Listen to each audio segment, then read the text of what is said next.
our faculty representative, Mr. David Morales. All right, thanks. All right. Thank you. Greetings to the board president, secretary, board members, chancellor, and legal counsel.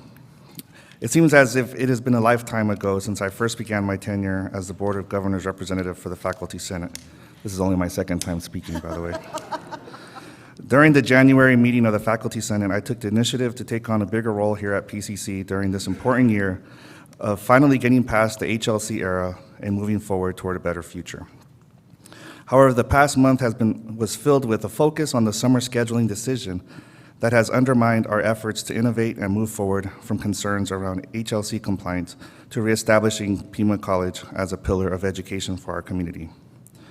From the HLC core components, 5B, the institution's governance and administrative structures promote effective leadership and support collaborative processes that enable the institution to fulfill its mission. 2, the institution has and employs policies and procedures to engage its internal constituencies, including its governing board, administration, faculty, staff, and students in the institution's governance. Administration, faculty, staff, and students are involved in setting academic requirements, policy, and processes through effective structures for contribution and collaborative efforts. This is from the HLC. And 5C3, the planning process encompasses the institution as a whole and considers the perspectives of internal and external groups as defined previously. From your own board policy, BP 106, the governing board believes an effective governance model is necessary and vital to the operation of the district so that the decisions of the board and chancellor are fully informed. Effective governance involves college groups, regular, adjunct faculty, exempt, non-exempt, regular and temporary staff, administrators, and students to provide input as requested by the board and chancellor. The goal of this governance model shall be the mutual accountability both for the college mission and for student success. Okay, so ongoing and communication, this is all from your board policy, by the way. Ongoing communication and input into decision-making shall be the driving purpose of the governance model. Communication shall be based on critical analysis, ongoing inquiry, and continuous learning. The All-College Council shall advise the chancellor on matters of college-wide importance which are not directly and substantially related to the wages, salaries, and working conditions. Representatives of college groups as well as all college employees and students shall be part of an interactive governance, communication, and information system. Now that was just from your board policy. There was no outreach to Faculty Senate or to the students, our main constituency, to the staff or to the students, or to the student council or to the students, just to hammer in that point, nor to the taxpayers and the community for this huge community college decision, or to the students that form our main constituency. The decision to severely limit class offerings at Desert Vista, East, and Northwest campus, excluding science classes. Coincidentally or not, Tucson only has 2 college campuses on the south side, which is generally acknowledged to be south of 22nd Street. This summer, this college is severely limiting access to higher education for its Southside community that is exacerbated by national turmoil that affects this region that is within 100 miles of an international border. At the February 2017 board meeting, the board learned through this report that there was no faculty input on the summer scheduling process. During the January board meeting, during the January Faculty Senate meeting, which coincided with All College Day, was when most of us faculty first learned about the summer schedule beyond just rumors. Our original summer schedules that included classes at all 5 campuses would be discarded, and new schedules would be made for the summer. As you can see from the summer schedule yourself that is currently online, East at Desert Vista will not be offering the vast majority of its courses, except what it must teach, such as culinary classes at Desert Vista. Science courses will also be taught at Northwest Campus due to the state-of-the-art facilities that they have. Unfortunately, now our students that come from Nogales, Rio Rico, or Tubac, who have to cross a militarized checkpoint every day just to come to school, will now have to almost double their travel time just to access the amazing science laboratories at the Northwest Campus.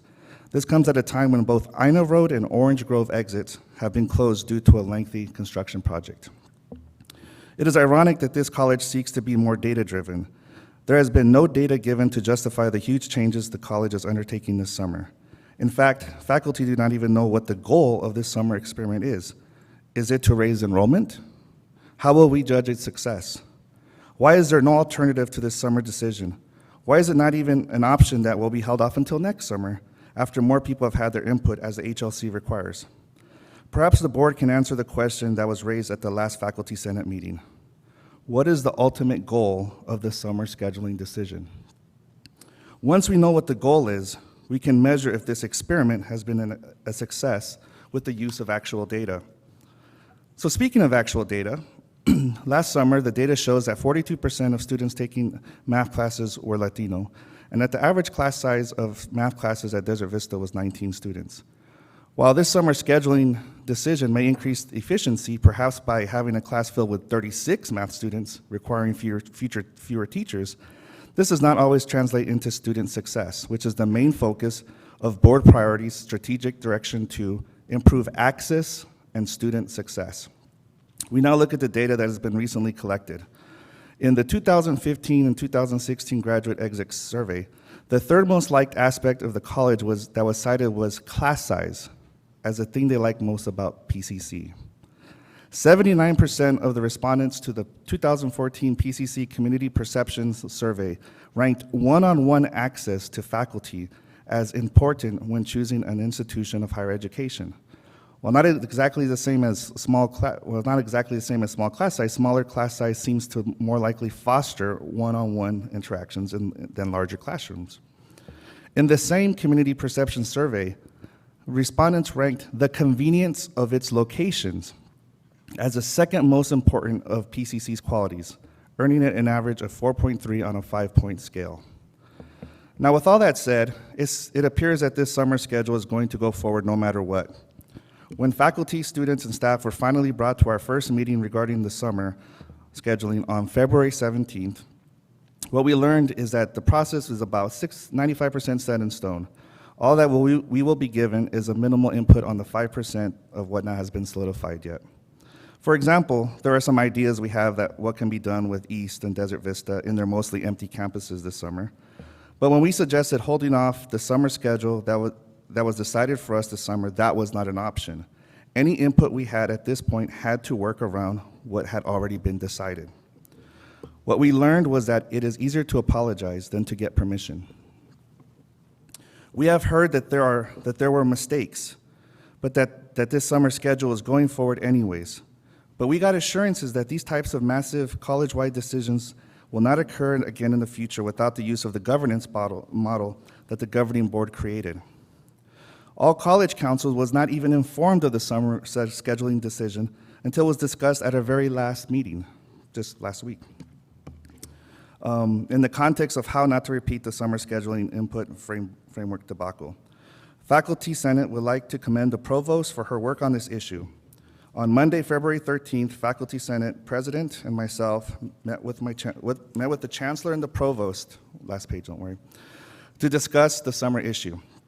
We were assured that no final decision has yet been made. Then we were able to get that meeting that I talked about on Friday, February 17th, to finally be brought to the table of decision makers with regard to the summer. But as noted, the major decisions had already been made without faculty, staff, and student input. And we'd also like to thank the Provost Office who paid for a webinar on empowering faculty and college governance that took place on February 15th. And as you can see, we're using this. As part of the goal of shared governance, faculty would like an input framework moving forward so that grand decisions of major impact to the entire college never take place without input from faculty, staff, and the students. Also, just as important is the community input. Now that this summer scheduling decision has been made, faculty remain committed to making sure that we give our best to the students to help them succeed. We also request to be part of gathering the metrics necessary to gauge the effectiveness of this summer experiment. It is clear that this experiment, that's the term that's been used in meetings, will continue with summer 2018. And the process for determining what occurs then should begin now with as many parties included as possible. There was a recent survey sent to all students last week. The questions were very simple. Have you reviewed the posted 2017 schedule, summer schedule? Will the course offerings as posted allow you to focus more or all of your courses at one campus? Which campus seems to offer more of what you need this summer? Now, you would never choose Desert Vista or East because there's no classes being offered there that would, So unfortunately, there was no question that asked, which campus would you prefer to take classes from? It was a very basic question that could have been asked. Today, Vice President Ted Rausch sent out an email asking for volunteers for a subcommittee to meet and review the over 1,000 student responses that were received since last Friday. This is a step in the right direction, and we are thankful that such data is now being collected. On a more positive note, the college is now working in a more collaborative method with regard to block scheduling, and this is something to be commended and perhaps expanded to determine the input framework this college needs on decisions that affect the entire college. The Faculty Senate will be participating in the Futures Conference. We would also like to encourage everyone to attend the Ethnic, Gender, and Transborder Study Summit that will be held at downtown this Friday, March 10th from 8 a.m. to 4:30. There will also be faculty centers that will be attending the HLC Annual Conference later this month. Respectfully submitted, thank you for your time. Thank you very much, Mr. Morales, and we look forward to the Chancellor in his report giving us an update on the summer scheduling issue. Now our administrator, I'm sorry, Dr. Lee. Thank you, David. Thank you for bringing that to our attention last month. And one of the things that that the board feels very strongly about, and I've been preaching, is it's a term called rollout. Whenever you roll something out, there's got to be a communication plan, and all those involved in knowing what's happening, and it can't be done unilaterally, which it sounds like this was. I mean, we've talked about the summer issue, and I know because a lot of it, from my point of view, has to do with the financials, but the behind the scenes, I assumed that input had occurred. Sounds like the parties now recognize that, but it's really important that everybody know, at least from my point of view, that the communication plan and the shared decision-making is really key, and I appreciate you bringing that forward so that we better understood, and that's part of the purpose of you being a representative, is to help us know what is happening. So I appreciate that. I did look up the Desert Vista Summer School, and again, there isn't anything other than the early childhood and the culinary, and I'm hoping that there are metrics to find out, what is the success? Did we achieve what we had wanted to? But I would also agree that our access down I-19 is really important for students coming up, so hopefully all of that will be taken into account for next year. Mr. Chairman, it appears from this testimony here that the shared governance model appears to be faltering here. Judging from all the information that we just received, you can't have shared governance and treat it as though there's two ships passing in the night and not pay attention to it. Last month at the last meeting, when this issue first came up, I made a suggestion that we have a study session to bring in all the groups and begin to have some dialogue regarding the summer sessions. That didn't happen. I don't know why. Certainly one board member doesn't make decisions, we understand that, but it was a suggestion that perhaps that was one thing that we should be doing to get everybody together and start discussing how you were to move forward. Now, what did happen was this survey thing that was sent out.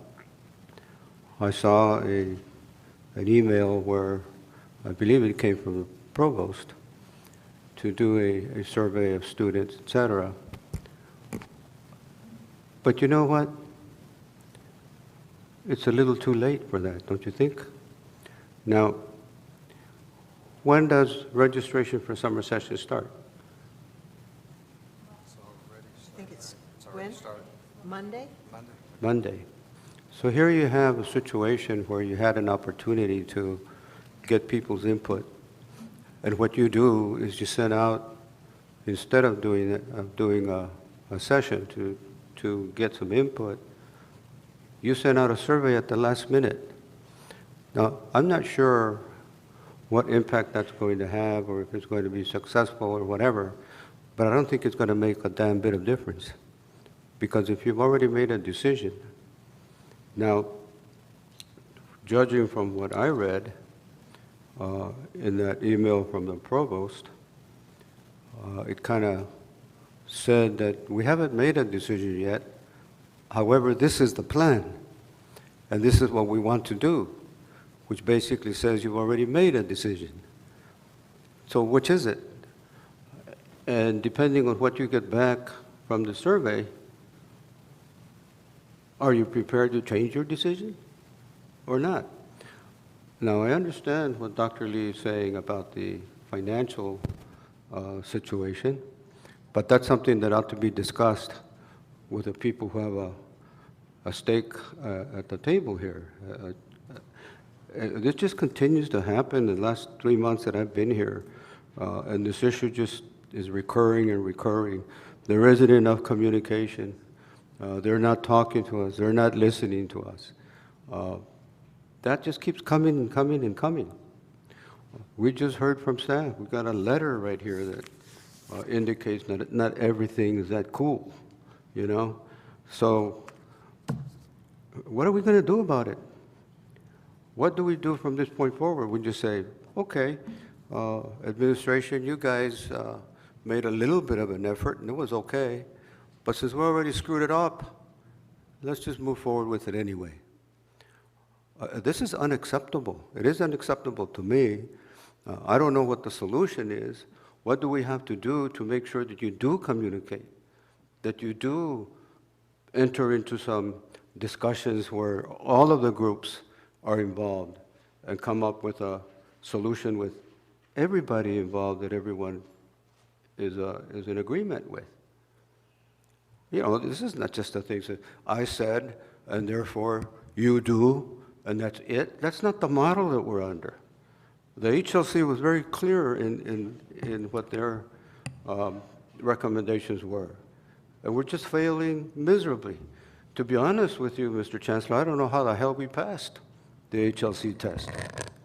Okay, Mr. Gonzalez, we need to be careful that we're not in discussion. This is a reporting section of our agenda, but we do expect to hear those very answers from the Chancellor during the Chancellor's report. Let me talk about summer. And let me share with you the things that have happened, because there have been many opportunities for input into the summer planning. And I'll just show, there's a lot of detail. I'm just going to hit some highlighted areas. I'm fine with you going into detail. Okay. So, as you all know, let me first tee it up. Since 2012, summer of 2012, we have lost over 23% of enrollment during the summer. Then, when you factor in the online component for the summer, you will also find, starting in the summer of 2014, that this is modalities now. I'm not going to get into all the modalities, but I'll compare classroom to online. So in the summer of 2013, classroom was 42.45% of the enrollment. Online was 37.6%. By summer of 2014, it was 40% in the classroom, 41% online. By summer of 2015, it was 39% in the classroom, 40.75% online. And by the summer of 2016, it was 35% 35.73% in the classroom, and 43.33% online. So when you take those things together, from a public stewardship standpoint, how do we justify to our taxpayers that we're running 6 facilities at full staffing levels in the face of this fiscal reality? That was what's driving the need to examine what we're doing on the summer frontier. So based on that, the 4 Ps, which is the provost and the presidents, had asked that a group be formed. So in October of 2016, that group was formed and led by Ted Roush. And they were given the following charge: examine individual campus commitments for credit and non-credit instruction, grants and student support, and determine the viability of summer offerings closures as an improved efficiency measure. The study group will gather comprehensive inputs on each campus summer obligations, the necessity for those obligations, the potential to satisfy those obligations by other methods or other locations, and devise recommendations for consideration by the ELT. So then, between October 31st and November 9th, there were 9 forums that were held at the campuses, M&S, and the district office, and one facet of that conversation, in addition to the larger reorg, was to talk about the consolidation of summer offerings. This was videotaped. Between October and the present, I have had meetings with PCCA and other employee groups, including the Faculty Senate, talking about the summer matter.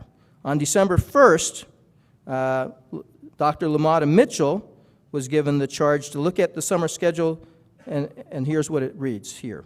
Look at the summer schedule to see if we can reduce it to 2 campuses if possible, keeping site-based programs at their locations, aviation, culinary, EMT. The objective was to identify if credit courses could be consolidated and recommendations on needs if that were to occur. There was to be no decrease in offerings, but to optimize scheduling when possible. Additionally, the acting provost reminded that group that faculty leadership should be involved in the summer planning process. So then what happened was the deans were charged, so that they went and talked to the deans. The deans were charged to talk to their faculty, particularly the chairs and the leads, to help develop this summer schedule plan. They also considered block scheduling and course offering efficiencies as part of that conversation. Then, in December 1st, again, I believe it was Dr. Mitchell, I'm sorry, the provost and the presidents met with the student affairs group, and they gave them this charge related to the summer. Look for research and data on student affairs operations in the summer and the impact of having credit classes consolidated to 2 campuses with some site-fixed programs. What services and needs would occur at each campus? What would be the impact at district office? In December, a meeting was held with the student government representatives. They were presented with a concept about the consolidation of summer offerings. And the issue of the students brought forward was concerns about transportation should certain decisions be made. On December 14th, I sent out a communication to all employees. And in that communication, I asked, we encourage you to provide constructive feedback. The deans will be expecting to hear from you. After the first of the year, we will seek faculty and staff input on a draft plan. We needed to put something together for people to react to. So on January 6th, the Joint Summer Planning Group, which consisted of some of those groups I mentioned earlier, the Summer Research Group, the Summer Schedule Group, and the Student Affairs Group, the provost then said to them, I want you to hold all-day sessions, if possible, with faculty, staff, and employee group leadership. On January 10th, the draft summer plan was presented to and reviewed by ELT. On January 12th, another all-PEMA email went out from me. And again, I just want to read a line in that email. The provost, campus presidents, and HR have a meeting scheduled with reps of our various employee groups tomorrow to solicit their input on improvements on the plan. On January 13th, there was a joint summer planning group with representatives from HR and finance, the president, acting provost, held sessions with the faculty senate, the staff council, and 3 other employee groups. On January 27th, I sent out another Pima All communication to individuals. Between January 20th and February 1st, the president and the acting provost held 9 forums and presented the draft plan to all campuses, which also included M&S and district office. And then you heard the reference to the February 8th meeting. After that February 8th meeting, I contacted the provost and I said I wanted a meeting with the board rep, David Morales, and Michael Parker, the head of Faculty Senate. So Dolores and I had a conversation with them. And out of that conversation, there was an agreement to do another set of input opportunities. So on February 13th, no, that was, yeah, on February 13th was the meeting I just referred to. And then on February 17th, the entire summer planning group, again, including the reps, reconvened at Desert Vista campus. Faculty Senate, Staff Council, All College Council, and other student representatives were invited to that joint meeting. So that was another meeting that was held for input. So on February 27th, at the All College Council meeting, the draft summer plan and feedback submitted by the college committee were on the agenda for review and discussion. So that's what we've done to seek input. It is not common to put together a survey and ask students what they think that schedule ought to be. Can you imagine if we did that for fall, to build the fall schedule, to build the spring schedule?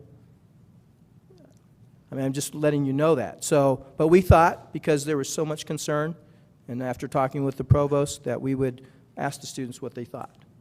One of the questions that we also asked students, are you planning to take summer? And so I don't think that was mentioned earlier. So we know that's coming a little late on the piece, but that's an unusual step to even ask students where they want their schedule, where they want their courses offered, et cetera. But we thought we'd just get their perspectives anyways. And there may be some of that can help to add some additional pieces potentially. You can always add. But I just want you to know, extensive input was sought from employees over the course of a few months. But here's my concern. If it's going to be like this, wait till we get into the larger decisions about the budget reductions we have to do. We're trying to use this summer to learn where we might reposition some offerings to see if we're getting it right or not, because we got to make some tough decisions coming up by the following summer and going into the balance of the following. So I'm talking about summer of 18, okay? And we have the luxury, remember, thanks to the work of Dave B. and a lot of other folks, we were able to get the legislature to agree to essentially build in a 10-year horizon for calculating FTEs, which gives us this glide path. So we're using the summer as an opportunity to learn so that we can be more thoughtful about how those reductions are going to look like. But we know we have to reduce. So yeah, it's going to be tough, and it's going to be bumps. It's not going to be perfect. We're using this to kind of figure out what level of input should we get. Where should we make offerings occur? But we're going to make mistakes in doing that. But we've got to do it. Because here's if we don't do it now, come summer, we're just going to have to make a quick decision. I don't think anybody wants that to happen. I think this is way above and beyond in terms of seeking input. And so could it be better? Yes, it could be smoother, it could be cleaner. And remember, we're getting comfortable with as a college around data. Remember, until I arrived here, the college wasn't using data. So we're trying to get a handle. How do we use it? What's a lead measure? What's a lag measure? Are you sure that's, in fact, the right measure for what we're trying to do here? So we're going to stumble through all of this. But it's okay, because we're doing it together. But we're going to have to speed up, I think, to the point that was made by Michael Tolino. At some point, we're going to have to speed up, and so that we close the gap between this planning piece and seeking input, because it's got to move quicker. But we have a little time, so we're learning from this. So instead of folks being so critical, let's use this as an opportunity to learn together, because we're not laying anybody off this summer. Nobody's being impacted, because that concern was brought to me when I met with the different employee groups, and they shared concerns about being laid off this summer because of this. And I heard those concerns, and I said, okay, we're going to take that off the table. That's why there's no dollar savings, because of meetings with employee groups. But we could have decided that we're going to size it down this summer and get that financial savings. But I thought, you know what, we have till next year to do that. So we'll wait that. But that's not always smart planning, but I think we can afford to do that in respect and deference to our employees. So that's what we've done. If you want detailed questions, I may call upon the provost, I may call upon Ted, who was part of this process, to help fill in any gaps. Yes. Dr. Lee. Thank you for the detail, Chancellor. I had no idea all of those steps. There seems to be still some disconnect with the faculty senate, and so I would just urge anything, more communication is better, but I appreciate your team and all the work that went into this. I think, I believe the board has said that, you know, we've charged the chancellor with, we've got to balance the budget. We want to, as the chancellor mentioned last time, we want to give employees an increase, but we can't do it on nothing. And we have some tough tuition decisions to make, and property tax decisions, closure decisions, and because 75% of our budget is employee-based, some of those are going to be very tough decisions. Yes. Thank you. Sure. Mr. Gonzalez. Well, Mr. Chairman, since I was the most emphatic about this issue, I have to respond. I feel obligated to. Now, it's okay to have 100 forums. It's okay to have 10, 15, 20, whatever. But if you don't listen, it doesn't make a rat bit of difference as to whether the decision is and what it is. Now, we hear an opposite thing from the representative here than what you just described. Yeah, you can have all kinds of meetings, but if you don't listen and you don't take it into account, then what's the result? This is the result, this argument here. Now, I can understand why you're upset. I can understand that. I get it. And you should be. You should be upset because we call you on the carpet on it. But under our rules, any one of these individuals who are representatives here can debate, and they can answer back to whatever. And I'm wondering whether or not there is a response coming back from the faculty representative regarding what you just said, because what I heard is that the communication hasn't been that great. Now, yeah, you've got all these documents down here about everything that went on and who you talked to, who you didn't talk to. I don't know how many people attended them or who didn't or whatever, or what kind of responses you got or didn't get, and how the decision was finally made.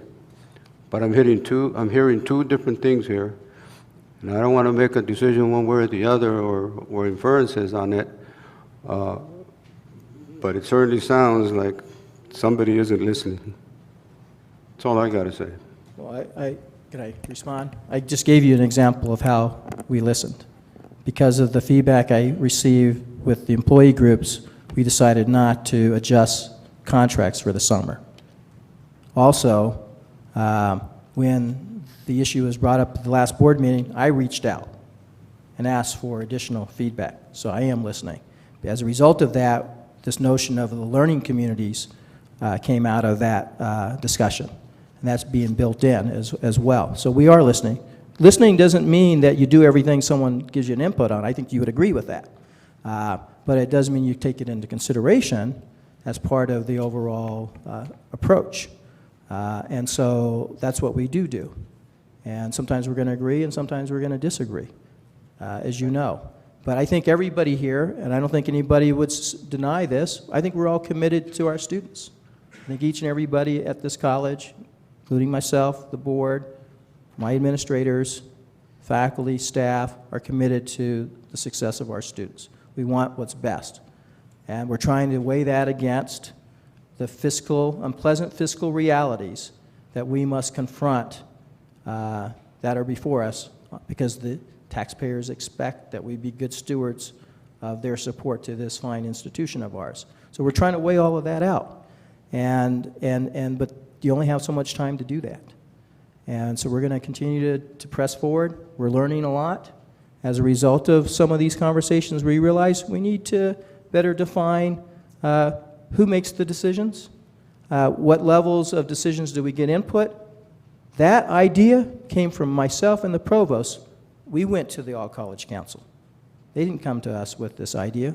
We took this idea and went to them with it because we realized, you know what, we can do better.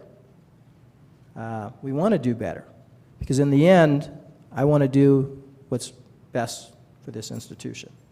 I know we got some hard decisions to be made, and I hate to even have to make a decision to lay anybody off. And I just worry that that's something we got to weigh out. But I don't take that lightly. I know my team doesn't take that lightly. But someone's got to come up with a plan. I don't think we can do a discussion here. It's not on our agenda. Quite frankly, I don't think we heard two different. Council till last week. I'm sorry? I'm sorry. was This last week. decision was not brought to All-College Council until last week. The last meeting I was referring to, the input structure.